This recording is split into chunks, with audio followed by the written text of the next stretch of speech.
સ્તવન કરું, સ્તવન કરું, સ્તવન કરું ઈસુ તારું.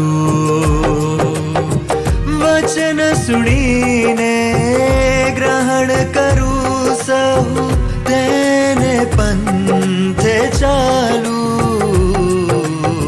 સ્તવન કરું, સ્તવન કરું, સ્તવન કરું ઈસુ તારું. કેમ છો મિત્રો? ફરી એકવાર આજના સ્તવન બાઇબલ અભ્યાસમાં આપનું હાર્દિક સ્વાગત કરું છું. મિત્રો, આજના અભ્યાસમાં આપણે બીજા તિમોથી તેનો 4 અધ્યાય 6 થી 22 કલમો જોઈશું. તેમાં પાઉલ મરણ પથારી પર એટલે કે રોમની જેલમાં ઈશ્વર સાથેના તેના ગાઢ અને મજબૂત વિશ્વાસ સંબંધી કેવી સાક્ષી આપે છે તે આપણે વિસ્તારપૂર્વક સાંભળીશું. તેમની આ સાક્ષી તિમોથી માટે હતી અને આજે તે આપણને પણ લાગુ પડે છે. તે વિશે જાણવા માટે ચાલો આજના અભ્યાસની શરૂઆત કરીએ.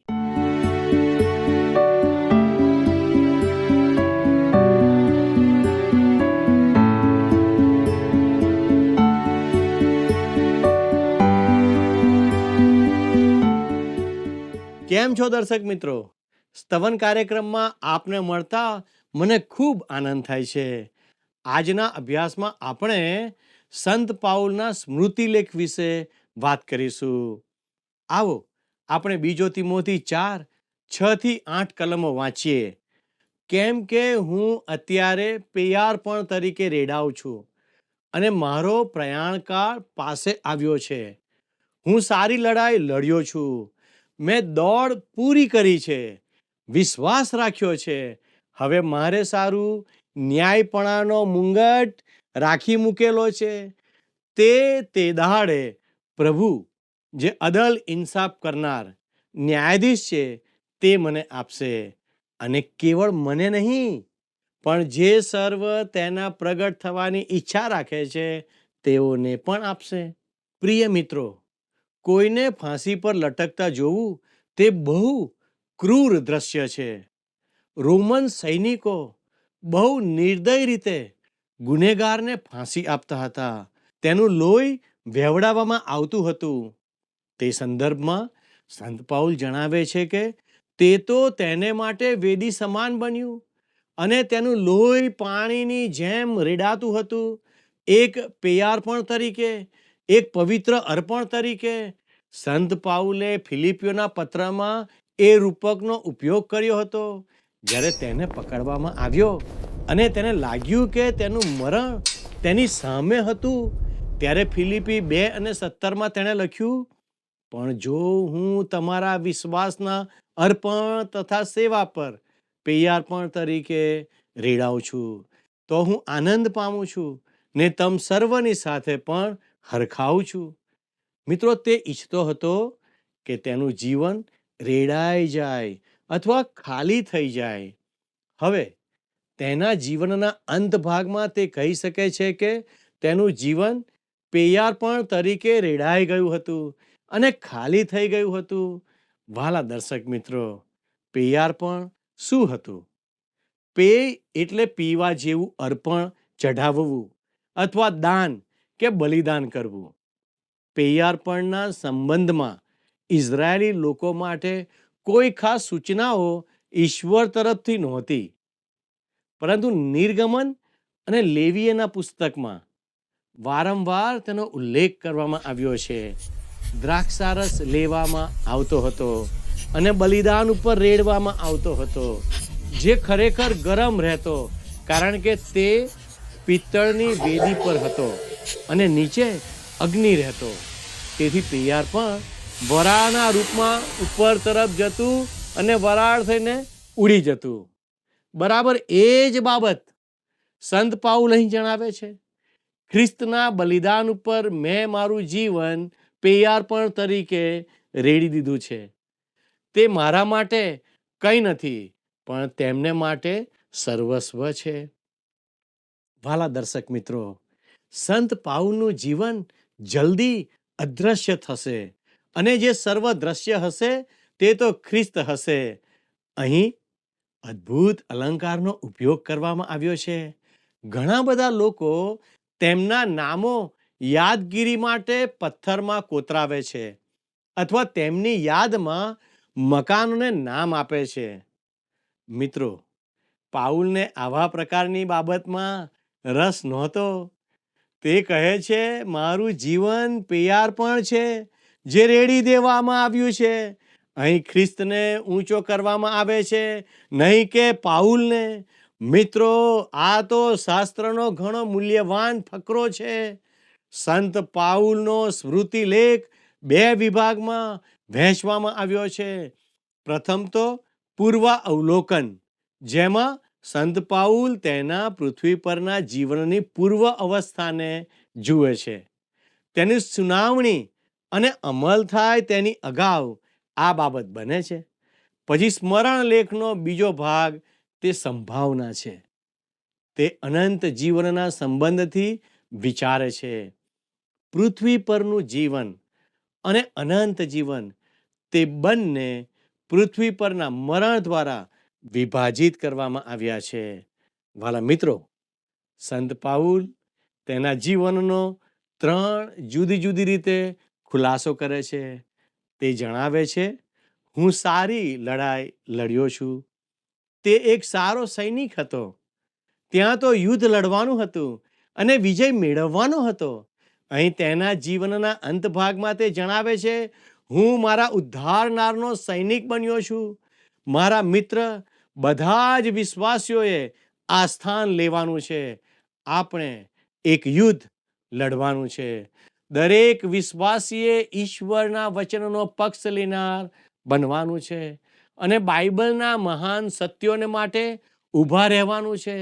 આગળ સંત પાઉલ લખે છે, મેં મારી દોડ પૂરી કરી છે. એટલે કે મેં મારું કામ વિશ્વાસુપણે પૂરું કર્યું છે. મને સોંપવામાં આવેલી જવાબદારી મેં પૂરેપૂરી રીતે નિભાવી છે. ક્યાંય કોઈ છટકબારી રાખી નથી. મિત્રો, આ જીવન કેવળ એક યુદ્ધ જ નથી, આ જીવન એક દોડ છે. સંત પાઉલ એક શિસ્તબદ્ધ લડવૈયો હતો, જે ઇનામ જીતવા માટે મહેનત કરતો હતો. દોડ કે હરીફાઈ દરમિયાન સંત પાઉલ તેના શરીરને કાબૂમાં રાખતો હતો. 1 કોરિન્થી 9:27 તેમણે લખ્યું, પણ હું મારા દેહને દમન કરું છું. મિત્રો, સંત પાઉલ હિબ્રોના પુસ્તકમાં લખે છે, આપણે સારું ઠરાવેલી શરતમાં ધીરજથી દોડીએ. આપણા વિશ્વાસના અગ્રેસર ઈસુ તરફ લક્ષ્ય રાખીએ. હવે તેના જીવનને અંતે સંત પાઉલ કહી શક્યો કે મેં દોડ પૂરી કરી છે. તેના લખાણમાં તે દરેક પાસાઓ વિશે વાત કરે છે. તેના માટે ઈશ્વરે જે ઠરાવ્યું હતું તે તેણે પરિપૂર્ણ કર્યું છે. મેં વિશ્વાસ રાખ્યો છે. આ જીવન ઈશ્વર તરફથી સોંપાયેલી જવાબદારી છે. પાઉલ તેનો સારો કારભારી બની રહ્યો. તેણે વિશ્વાસ જાળવ્યો અને ઈશ્વરના વચનોના મહાન સત્યો અને સિદ્ધાંતોથી તે ભટકી ગયો નહીં. હવે કલમ 6માં તેના જે શબ્દો છે તે તરફ પાછા આવીએ. મારો પ્રયાણકાળ પાસે આવ્યો છે. એટલે કે મારો ઈશ્વર પાસે જવાનો સમય પાસે આવ્યો છે. આ શબ્દો કેવા અદ્ભુત છે. 1 થેસ્સાલોનિકામાં મંડળીના ગગનગમન વિશે જે પ્રયાણકાળની વાત કરવામાં આવી છે, તેના કરતાં અહીં જુદો ગ્રીક શબ્દ વાપરવામાં આવ્યો છે. ગગનગમન જ્યારે થનાર છે ત્યારે વિશ્વાસીઓ જીવતા છે, તેઓ મરણ દ્વારા તેમાં પ્રવેશ કરવાના નથી. ત્યાં લખ્યું છે, આપણે ઊંઘીશું નહીં, આંખના પલકારામાં પણ આપણું રૂપાંતર થશે. તેની વિદાય સંબંધી સંત પાઉલ જે ગ્રીક શબ્દ વાપરે છે તે એનાલુઓસિસ એકદમ જુદો જ શબ્દ છે. તે 2 શબ્દનો બનેલો છે. તેમાંનો એક છે લુઓ, જેનો અર્થ થાય જોડાવું અથવા મુક્ત થવું. એનાલુઓસિસ શબ્દ કોઈ પણ બંધનને મુક્ત કરવાના સંબંધમાં વાપરી શકાય, પરંતુ મૂળભૂત રીતે તે દરિયાઈ ભાષાનો શબ્દ છે અને બંદર પર લાંગરેલા વહાણ જે દરિયામાં જવા તૈયાર હોય તે માટે વપરાતો શબ્દ છે. સંત પાઉલ જણાવે છે, મારી ધરપકડ તરફ જોશો નહીં. હું શરીરમાં નબળો કે બીમાર પડું, પણ હું તો એક વહાણ જેવો છું જેને કિનારા પર બાંધવામાં આવ્યું છે.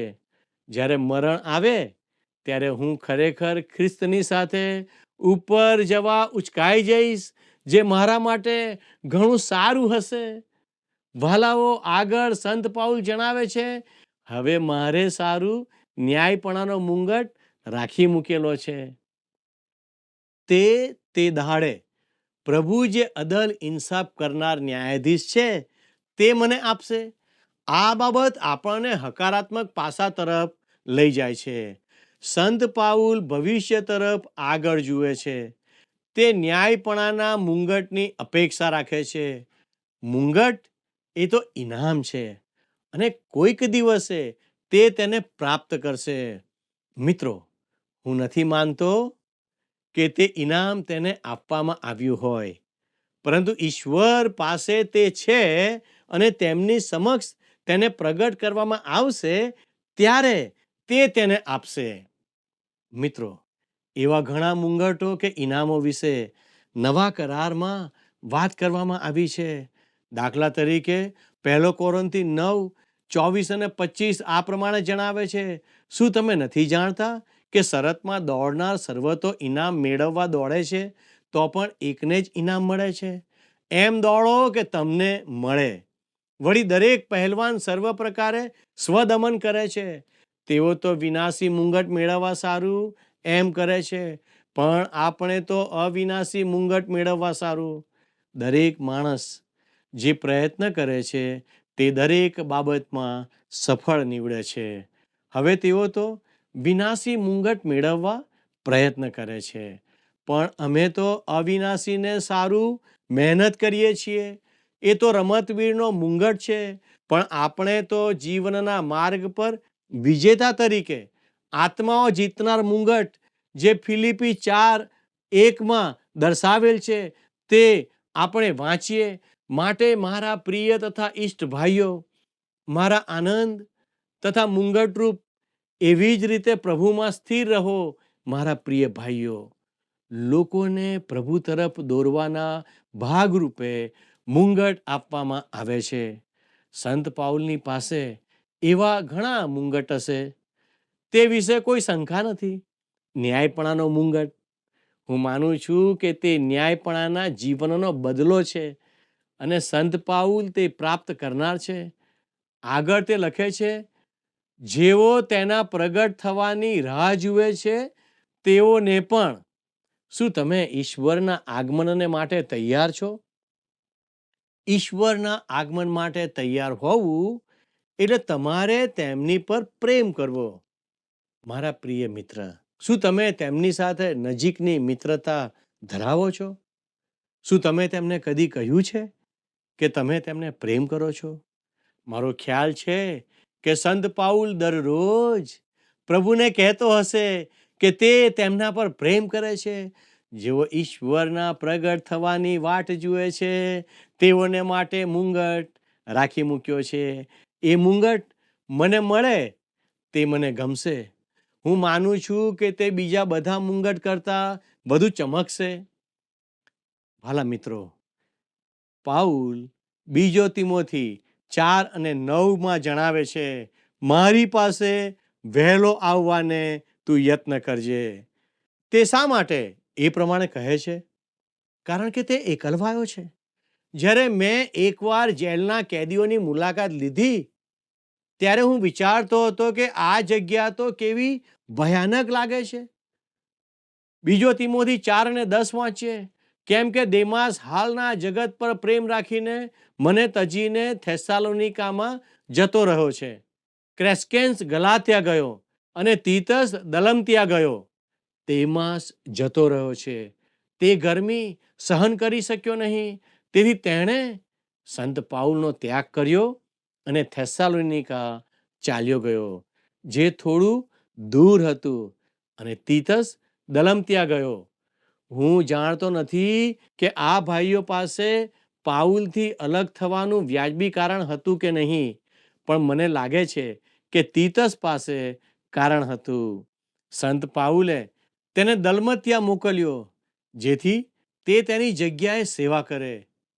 ક્રેસ્કેન સંબંધી હું જાણતો નથી. મિત્રો, હવે આપણે બીજો તિમોથી 4:11 વાંચીએ. એકલો લૂક મારી સાથે છે, માર્કને તારી સાથે તેડતો આવજે, કેમ કે સેવાને સારું તે મને ઉપયોગી છે. ફક્ત લૂક મારી સાથે છે.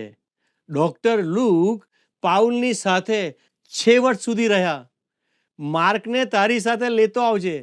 વહાલા મિત્રો, યાદ રાખો કે સંત પાઉલ તેની બીજી મિશનરી મુસાફરીમાં યોહાન માર્કને તેની સાથે લઈ જવા ચાહતો નહોતો, પણ માર્કના સંબંધમાં પાઉલ ખોટો હતો.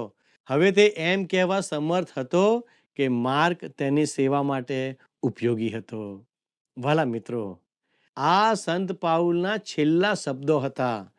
બીજો તિમોથી 4:12 લખ્યું છે, તુખિકસને મેં એફેસસ મોકલ્યો. સંત પાઉલે તેને એફેસસ મોકલ્યો હતો, કારણ કે તે ત્યાંની મંડળીનો પાળક હતો.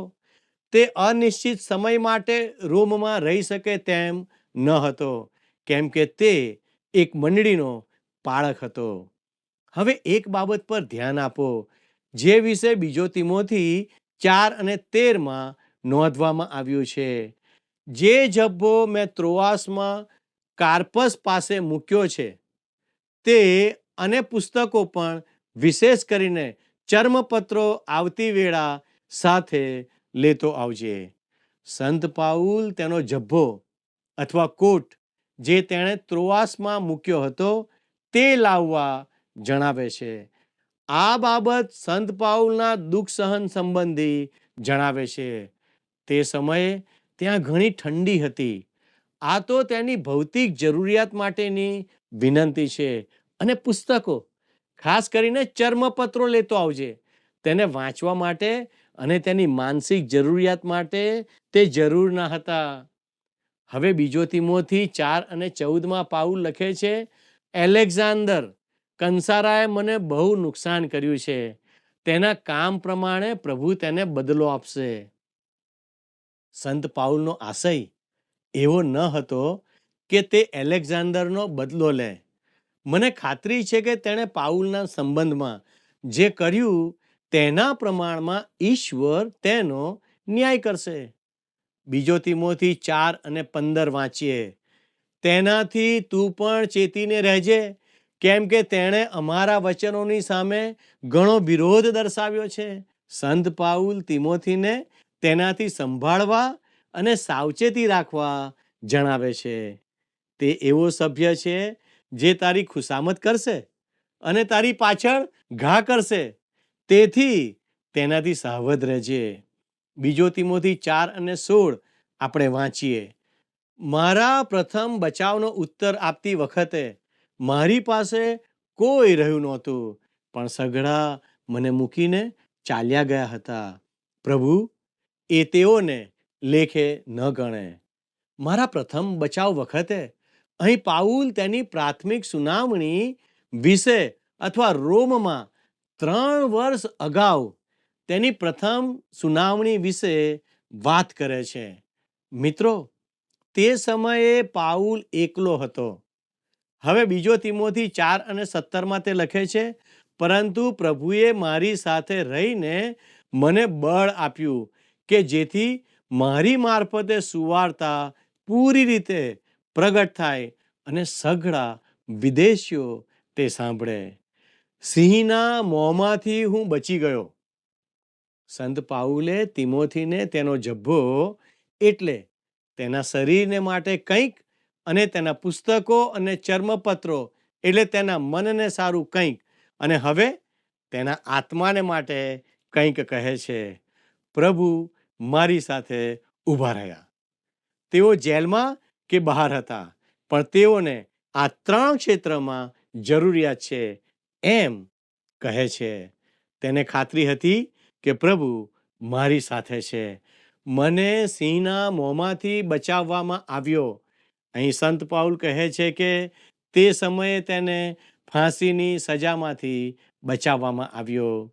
બીજો તિમોથી 4:18 તે લખે છે, પ્રભુ સર્વ દુષ્ટ હુમલાથી મારો બચાવ કરશે અને પોતાના સ્વર્ગીય રાજ્યને સારું મને સહી સલામત રાખશે. તેને સર્વકાળ મહિમા હો. આમેન. ભાલા મિત્રો, સંત પાઉલ જાણતો હતો તે સ્વર્ગમાં જવાનો છે. અહીં સંત પાઉલ આ અંગત પત્ર જે તિમોથીને લખવામાં આવ્યો હતો તેનું સમાપન કરે છે. હવે બીજો તિમોથી 4:19-22 કલમ વાંચીએ. પ્રિસ્કા અને આકુલાસ તથા ઓનેસિફરસના કુટુંબના માણસોને ક્ષેમ કુશળ કહેજે. અરાસ્તત કરિન્થમાં રહી ગયો અને ત્રોફિમસને માંદો પડ્યાને લીધે મેં મિલેતસમાં રહેવા દીધો. શિયાળા પહેલા આવવાને યત્ન કરજે. યબુલસ, પુદેન્સ, લિનસ, ક્લોદિયા તથા સર્વ ભાઈઓ તને ક્ષેમ કુશળ કહે છે. પ્રભુ તારા આત્માની સાથે થાવ. તારા પર કૃપા થાવ. ભાલા દર્શક મિત્રો, ધ્યાન આપો કે તે ફરીથી તિમોથીને શિયાળા પહેલા આવવા વિનંતી કરે છે. એ સાથે પ્રેરિત પાઉલ આ અદ્ભુત અંતિમ રૂપકને પણ પૂર્ણ કરે છે. મિત્રો, અહીં આપણે પણ પાઉલે તિમોથીને લખેલા બંને પત્રોનો અભ્યાસ પૂરો કરીએ છીએ. મને ખાતરી છે કે આ અભ્યાસ આપ સર્વને માટે આશીર્વાદ લાવનાર બન્યો હશે. અને જો આ અભ્યાસ દ્વારા આપને આશીર્વાદ પ્રાપ્ત થયો છે તો હું આપના ફોનની રાહ જોઈ રહ્યો છું. અને હા, જો બની શકે તો આપ એક મિસ કોલ અમને જરૂરથી આપશો. અને જો આપને કોઈ પ્રાર્થનાની આવશ્યકતા હોય તો તમે અમારી સાથે પ્રાર્થના કરી શકો છો. ઈશ્વર આપ સર્વને આશીષ આપો. આમેન.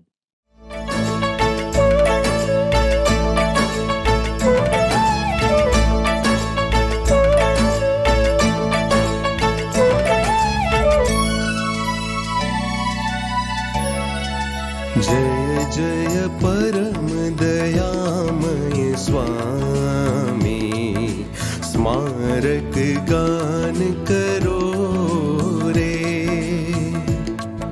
जय जय परम दयामय स्वामी, स्मारक गान करो रे. जीव जनावर अंडज पक्षी, जीव जनावर अंडज पक्षी, राय प्रजा जन जोता. चेतन जड़ मन बुद्धि विचारो, चेतन जड़ मन बुद्धि विचारो, कारक भासक श्रोता. जय जय परम दयामय स्वामी, स्मारक गान करो रे. जय जय परम दयामय स्वामी.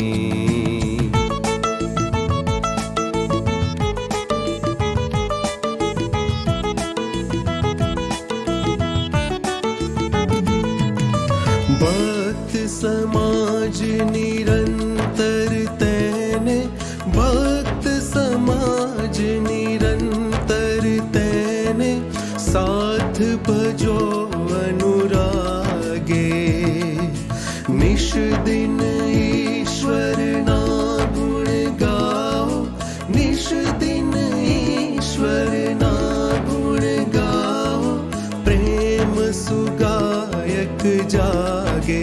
जय जय परम दयामय स्वामी, स्मारक गान करो रे. जय जय परम दयामय स्वामी.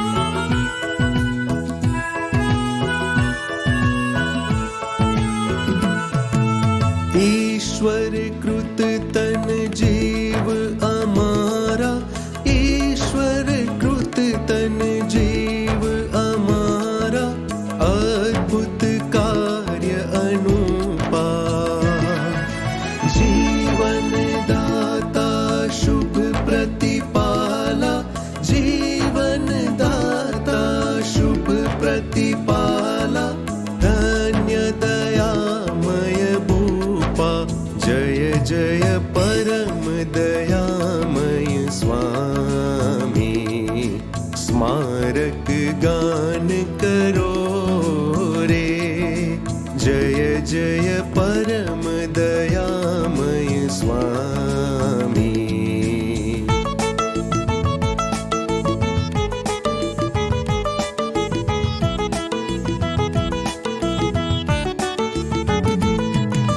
सहु जग जोग करे तुझ सेवा सहु जग जोग करे तुझ सेवा शुभ शुभ साध उठावी गान वखाण करो सहु ठामे गान वखाण करो सहु ठामे अंतर मन हर खावी जय जय परम दयामय स्वामी स्मारक गान करो रे जय जय परम दयामय स्वामी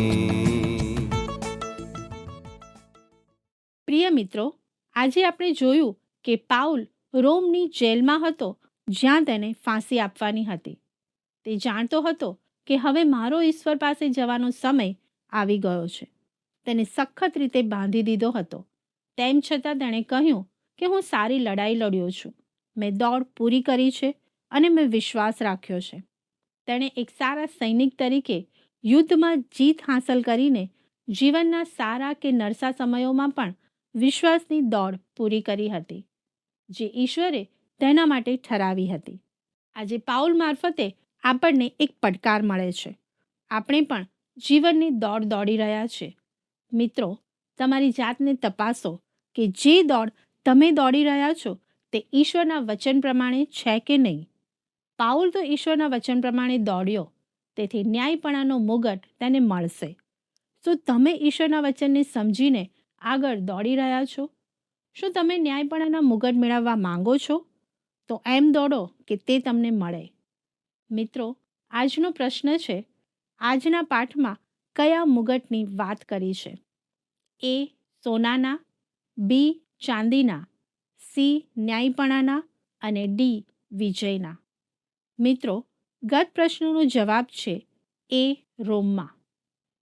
પ્રિય મિત્રો, જો આજના પ્રસારણ મારફતે ઈશ્વરે તમારી સાથે વ્યક્તિગત રીતે વાત કરી છે તો આપના પ્રતિભાવો અમને ચોક્કસ જણાવશો.